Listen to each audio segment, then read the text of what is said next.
Hello everyone, and welcome to ItsYourseason.life, where we are discovering and living life at any age. I'm Lisa Boson, and I'm here to introduce you to people like you and me who have rediscovered themselves, stretched their abilities. I hear their stories and think, wow, that is so cool. These are ordinary people doing the extraordinary. So what are we doing? Well, you know how you'd love to hear your peers succeed? Get inspired by those who just try? That's us. That's ItsYourseason.life. Don't forget to follow us on our website, Instagram, Facebook, and YouTube. I'm there sharing weekly updates and, of course, what's in season, be it people, food, feelings, and nature. So let's get started. Hello, everyone, and welcome to this episode of ItsYourseason.life. It is September 22nd, and I have an amazing guest for you, Aimee Pellet. She is the owner of Aimee's French Market in Denver, and it has been around since 2018. It's an online French marketplace that allows people from all over the world to stroll a French market from the comfort of their very own home. And I'm telling you, I've done it, so I know you can do it. It all started when Aimee's friends and family kept asking her to bring them back products from France. Virtually all of Aimee's French Market products are handmade from artisans in France. And I think she just got back, so we want to hear about that adventure. And so you know you are getting authentic and quality products when you buy. In addition to selling French decor, she also specializes in posting content that revolves around France and showcasing her travels abroad. Welcome, Aimee, to the program. Thank you so much.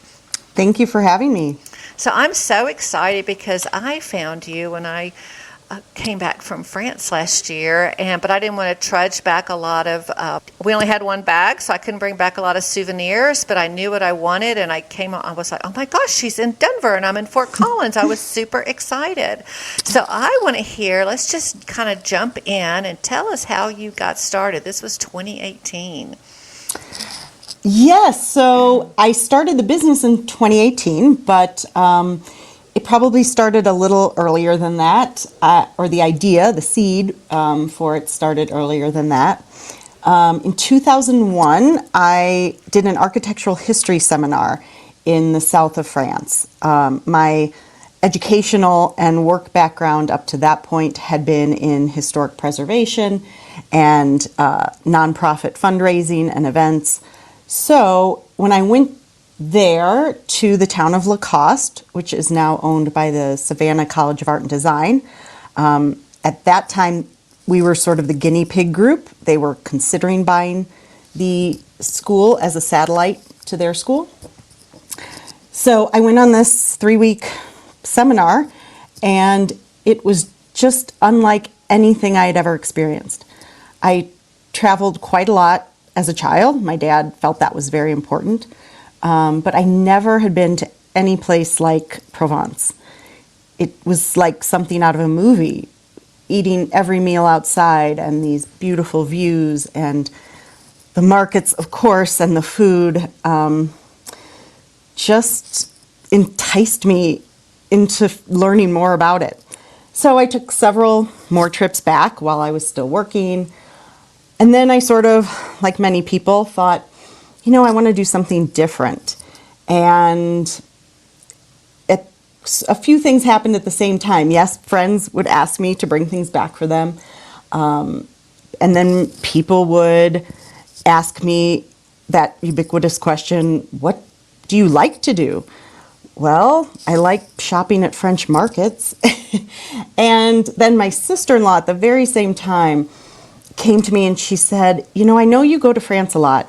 I'm looking for French fabric. And there's really only one place in the United States online where I can find it. So all of that sort of happened at the same time, and it just came together. And here we are. It's fantastic. I'm going to encourage, we will put everything in the show notes, but definitely encourage listeners to go to your website and just really feel like it's a virtual tour and get in there and buy something. But also, just tell me, was it always online, or was it ever a brick and mortar, or kind of how did you progress through how you were going to design this? So when I started, everybody told me, oh, you have to have a brick and mortar. And I just didn't want to do that. It was a little bit too big of a start all at once. I thought, oh, that's not as flexible as I would like. You know, having an e-commerce business, one of the best things is the flexibility of it. So I have been online the entire time. I've never had a brick and mortar. And of course, when the pandemic happened, that was a great thing because I didn't have a lease to pay or employees to pay. And people couldn't travel back themselves, so they were looking for this sort of thing, all the Francophiles out there. So I have never had a brick and mortar. Absolutely, very fortunate that you could just keep rolling with it during the pandemic. And I'm just going to put this plug in just while it's here, and it may not fit right here, but when you receive your purchase, the packaging is just so artfully done as well. Everything you do is just so amazing. So I do want to say that I have purchased from you, and I was also very much taken aback how beautifully it is presented. You do not you put anything in there as far as from the box to the packaging. It's just gorgeous. When I get it, I'm like, oh, I have a purple box from Aimee's French Market. So what are some of your favorite places to go? Do you repeat? Do you try new places? Tell us a little bit about how you construct your visits when you go. So I do tend to stay in the same areas. When my husband and I travel, we travel in different areas of France, so that's really where I do more of the exploring. But when I'm in Provence, I kind of stay in the same area because, and this is one of the other great pieces of my business, because I've made friends and business connections in these towns. So I go back. Sometimes they will take me around to different places. I have a wonderful woman who helps me sometimes. Her name is Geraldine. The last time I went, she took me to this fantastic family-owned lavender farm. And it's just nice to go back to the same place sometimes because you know people. Most of my exploring is done in other regions of France in terms of buying product. Just recently, my husband and I were in Normandy, and I found that is a great place for vintage items. And of course, other areas as well. What's the funnest find you found? Gosh, could I put any more F's in there today? What is the coolest thing you found this last trip? What do you want people to really go out and explore? The last trip, it was very interesting because I went to a lot of vintage markets that I'd been to before, sort of the bigger ones, the nicer ones, and the prices had changed quite dramatically, like everything else. But then I started to explore some of the smaller markets in the area, and that's where I found just some really interesting things.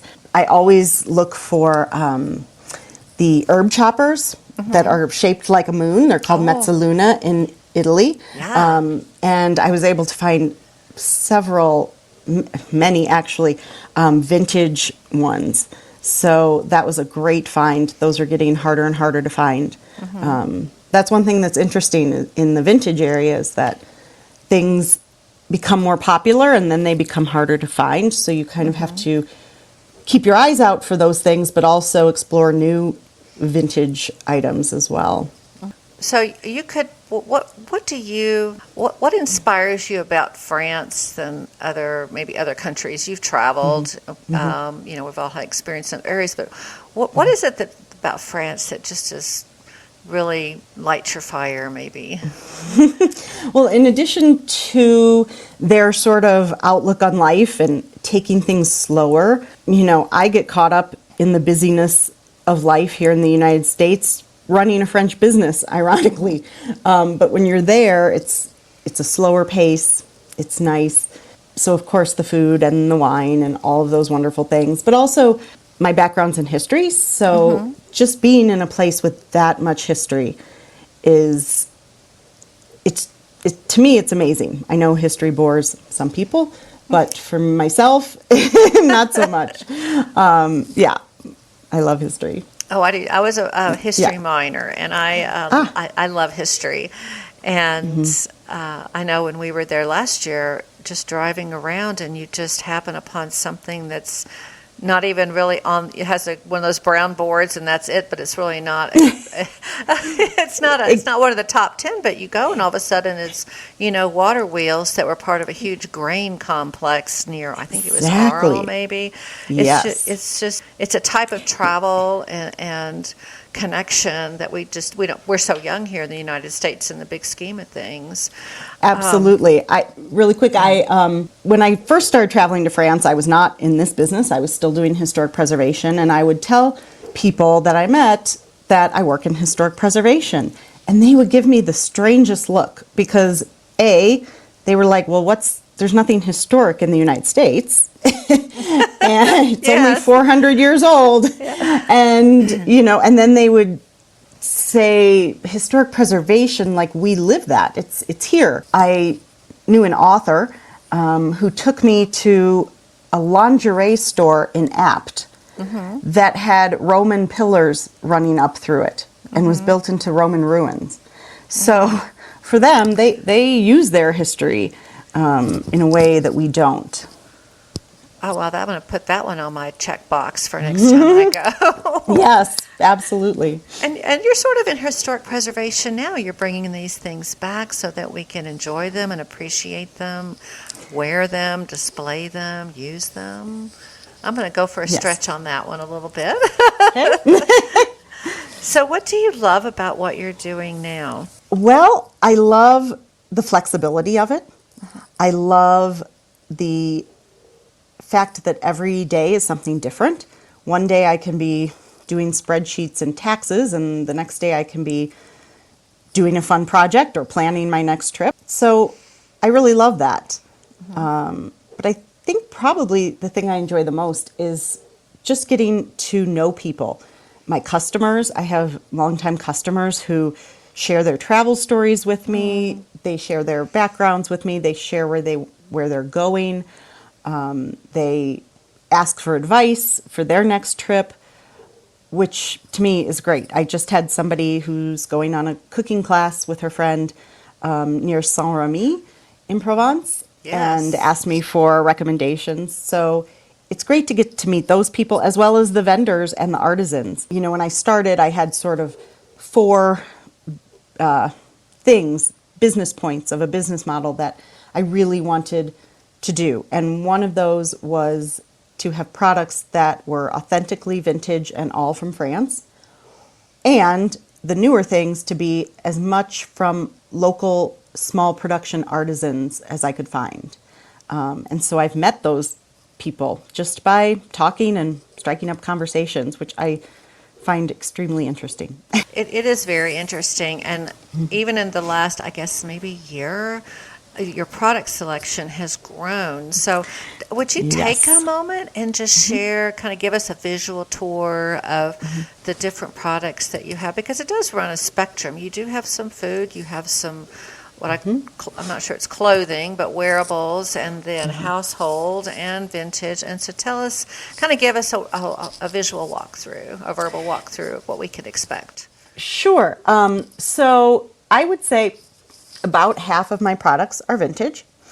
I try not to do things that are too old. That doesn't seem to be part of the decorating trend at the moment. Most of my vintage products are sort of 1900 to 1940s through World War II. I find those in little markets everywhere. And then probably the other half is just various new products. I have, like you said, I have Herbe de Provence that comes straight from there, not from a big factory. I have a wonderful, I call him my olive oil guy. He and his wife run a family farm in the south of Provence, and they have truffle honey. They have, which is amazing. It's a slice of actual truffle. It's not this sort of truffle essence that you find in truffle honey here. He has truffle salt, he has wine, he has olive oil, and their farm is amazing because they grow their own olive trees for their olive oil. They have their own truffle for the truffles. They have their own bees for the honey. So it's really an amazing place. And a lot of my other products also are similar to that. Small production. Salt from Brittany is something I just started carrying. I never really knew much about this fleur de sel that we all covet until I went to Brittany this past June and went to the salt marshes. And so I found several small production salt producers who do it the old-fashioned way. They rake the salt off the top of the salt marshes and sell it, just on their own in little stands. Mm-hmm. And then, of course, I have lavender, which is a huge hit. Everybody loves lavender, I think, most people. Mm-hmm. So I try to carry as many lavender products as I can. There's a very small producer in Sceaux, which is sort of the center of lavender production in Provence. And they make wonderful organic shampoo and soap and all kinds of things. So I try to carry something that might interest anybody, really, who's a Francophile. Yeah, I just, the fleur de sel is there, the whole process of how they groom it and harvest it is just fascinating. How Isn't much it labor, great? love, and intense, and historical preservation in doing Yes. that. Really Yeah. keeping Again, that model going. Yeah, again, they live their history. This is something that has been in a lot of families for a long time, and the younger generations continue it. What is one thing about your business that you didn't expect? That's it could a be hard one. great. It took off. How about Yeah, that? I was just going to say that is probably the most surprising thing. Although I think it may be more surprising to other people. When I first started this, people sort of looked at it, friends and family, as like, oh, this is just a nice little hobby thing she's going to do, and she'll put up this little website. And from the beginning, that is not what I envisioned. I wanted a real business that could lend something to travel and in addition to products. And so the fact that it's taken off is amazing. You asked before if we had an online or a brick and mortar store, and we haven't, but I am starting to do a few small festivals in Colorado. I did the French festival in July in Larimer Square, so that was great. And I'm going to do a few more. So, and I'm doing some advertising, and I'm hopefully going to start a blog. So things are busy in a really great way. It is. I think I originally found you on Etsy with the aprons because Yes. I wanted more aprons and I didn't pack enough back to bring home. And I'm like, well, I want everyone to have an apron and pretend that they're in France and they're in their kitchen. And I found Yes. yours, and that's when I thought, oh my gosh, she's in Denver. She's like super close. So what are you Yes. thinking would be like the next cool product? What might be something that's starting to intrigue you when you go back? Oh, wow. That's a great question. I'm not sure. I think I feel like I've kind of explored a lot of the products that I want to offer. And when I find new products, a lot of times it's really just me coming across them the way you would if you traveled to a market. It's not usually something I have in mind beforehand. It's something I come across and think that would be really cool to have. So you started in 2018 and almost like a second career. What advice would you tell anyone else who's thinking, I want to do a shift?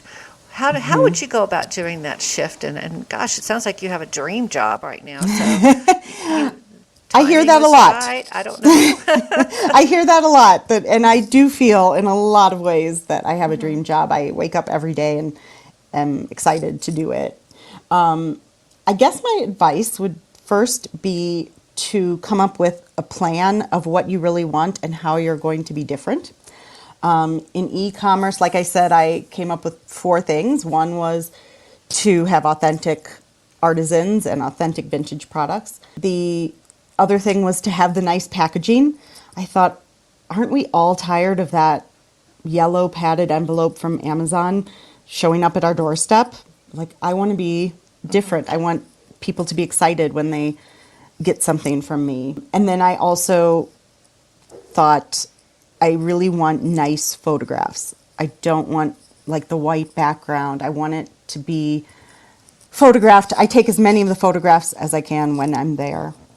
And then finally, I just wanted it to be okay for people to just come and look and not feel pressure to buy. I have many people who say, oh, I can't afford your products, but I just love looking at your website.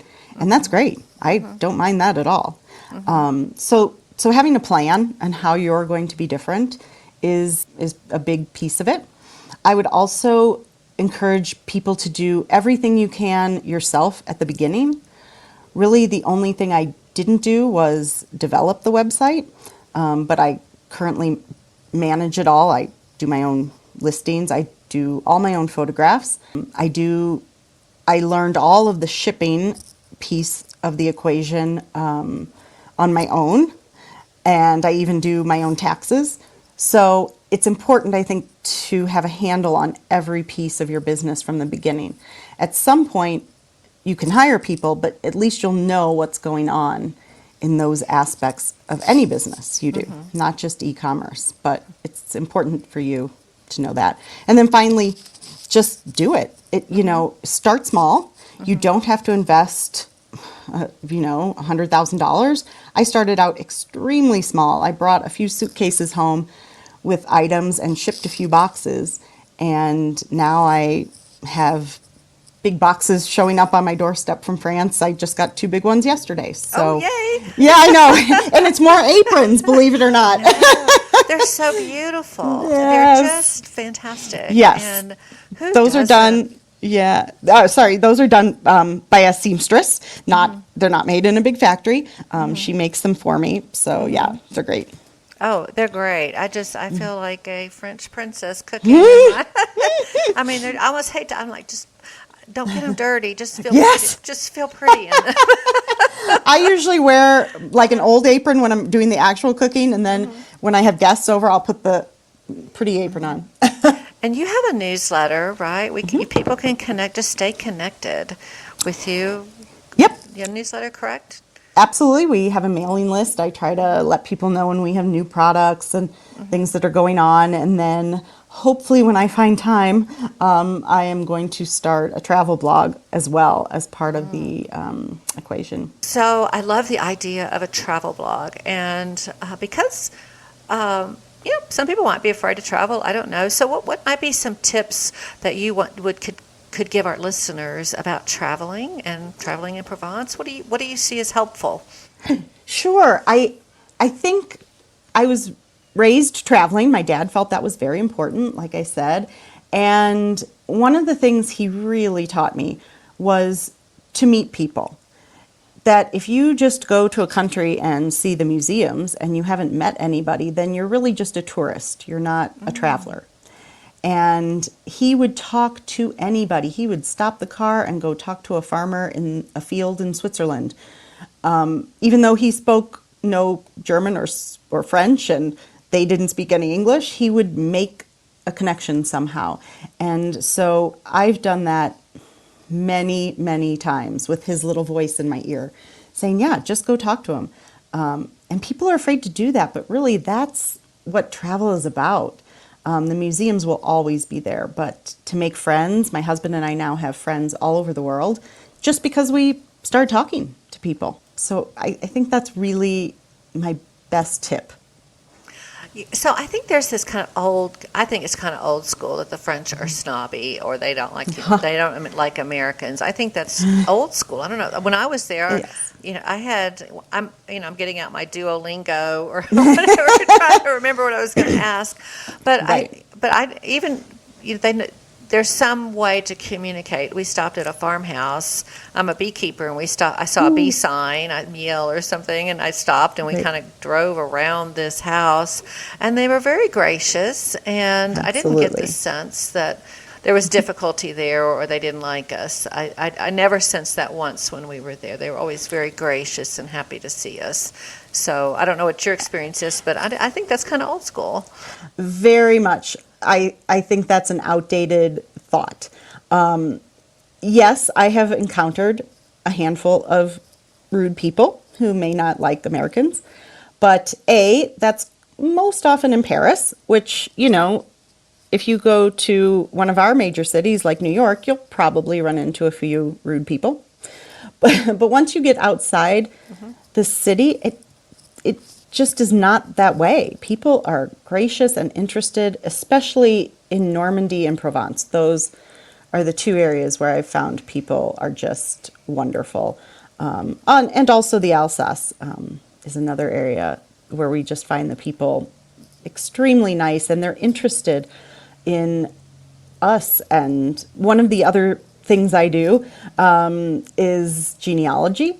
And so I have gone to several of the towns where my family has come from. I went to this little tiny town in the Alsace and talked to the archivist, and she was so amazed to meet somebody from America who had come all that way just to see where their great-grandmother was born.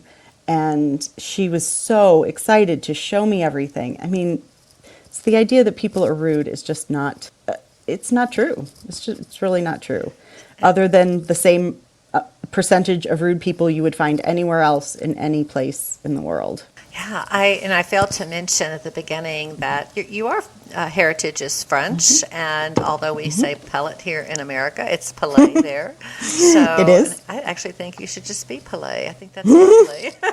I might, yes. I use that quite often when I make restaurant reservations there. Yeah. I use my French pronunciation. Yeah, I'm going to encourage you to do that. Yes.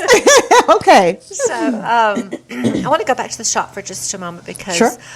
Thinking about something you said, and that people may not know what they want to buy, or they want to pause. But do you have gift cards? Do you offer something where maybe I just want to allow someone else to pick and choose what they would love to have? Absolutely. That is the great thing about the internet. If you go to my website and search for gift cards, we offer them. You can purchase them in any denomination. You can send them by email, and the person gets a code to put in when they check out. You can do any amount you want. You can put a note with it. So yes, absolutely. And I tend to get quite a few orders for those a day or two before Christmas. Oh. When the shipping deadlines are passed and people still need a quick gift, that's always a great one, or for any last minute gift. Yeah, because you'll be going soon, and there will be new things in the shop. So. Yes. And one of my favorite things in the shop I do want to mention is the garlic grater. And I know you Yes. brought some back this last time. I'm not sure it was at my request, but I'd like to think so. It was. Because I love garlic graters. I had started to use them, I guess, 10 or 15 years, a long time ago in a land far away. And I loved the little garlic graters. They're like a little dish, and they've got little teeth. And they're not like the metal graters. And, Right. and I love the idea of, you're grating this amazing garlic. And here in Colorado, we have a lot of growers that grow up to 18 different kinds of garlic. And you can have this garlic experience beyond words. So I'm just going to encourage everyone to go run to your shop and get a garlic grater. And I am going to do a YouTube video how-to for you on that, because it's just magical of being able to play with garlic on the grater, add a little olive oil, and that is really all you need for an amazing sensory experience, and eating, of course, with some bread or something. But anyway, I love your garlic Yes. graters. I love the styles you chose. They're just lovely. Thank you. Yes, So- that's one of the things I do is before I go, I send out an email if you're on our email list and ask for special requests. So I got this email from you saying, I love the garlic graters. I talk about them in my cookbook. So if you could bring some of those back. So yes, that was definitely you. But I do take special requests as well, or at least I try to find. Well, that might give you just a little shopping list when you go. If you find it, great. If not, but I was just so excited because they're very hard to find, and I did not want one that was not made either in France or I had gotten some in Italy or Spain, but they're really kind of hard to find. So I love mine. I'm so excited. Yeah. So what do you see next for the shop? What do you see next for Aimee's French Market?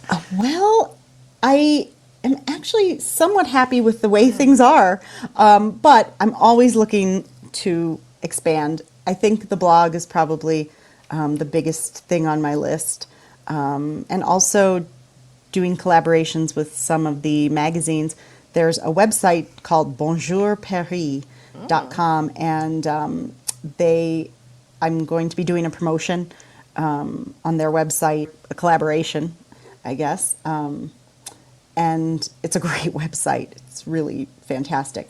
So I think just trying to get the word out more that we're here. Now that I've got the business set up to run pretty smoothly, just letting more people know what we do and that we exist. Mm-hmm.